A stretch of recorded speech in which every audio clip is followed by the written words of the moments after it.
వందే మాత్రం. నేను మీ journalist Navata. Welcome to our political.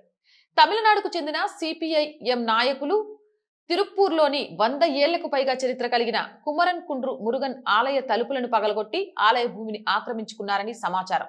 అక్కడే ఉన్న పోలీసులు ఈ అక్రమ చర్యను అడ్డుకోలేదని వాదనలు వినిపిస్తున్నాయి. ఈ ఘటనను తీవ్రంగా ఖండిస్తూ హిందూ మునాని రాష్ట్ర అధ్యక్షుడు కాడేశ్వర్ సి సుబ్రహ్మణ్యం జూలై 28న ఒక ప్రకటన విడుదల చేశారు.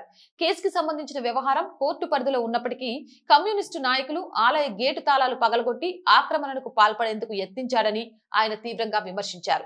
2026 జనవరిలో ప్రభుత్వం ఈ ఆలయాన్ని కూల్చివేసిన తర్వాత న్యాయం కోసం భక్తులు కోర్టును ఆశ్రయించారు. ఈ వ్యవహారం కోర్టు పరిధిలో ఉన్నప్పటికీ సిపిఐఎం రాష్ట్ర కార్యదర్శి పి షణ్ముగం, సిపిఎం నేతలు గేటు తాళాలు తొలగించి ఆలయంలోకి ప్రవేశించి భూమిని ఆక్రమించేందుకు యత్నించారని ఆరోపించారు. అక్కడ ఉన్న పోలీసులు కూడా వారిని అడ్డుకోలేదని ఆయన చెప్పారు.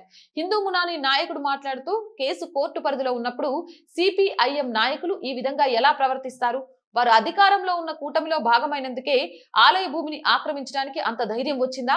ఇటువంటి చర్యలు జోసెఫ్ విజయ్ నాయకత్వంలోని టీవీకే ప్రభుత్వానికి చెడ్డ పేరు తెస్తాయని వ్యాఖ్యానించారు. కుమరన్ కుండ్రు ఆలయ భూమిని అక్రమంగా ఆక్రమించేందుకు యత్నించిన సిపిఐఎం నాయకులపై టీవీకే ప్రభుత్వం చట్టపరమైన చర్యలు తీసుకోవాలని సుబ్రహ్మణ్యం డిమాండ్ చేశారు. ఏదేమైనా తమిళనాడులో ప్రభుత్వాలు మారుతున్నాయి కానీ ఆలయ భూములు ఆలయాల విషయంలో మాత్రం ఎక్కడేసిన గొంగలి అక్కడలాగానే ఉంది.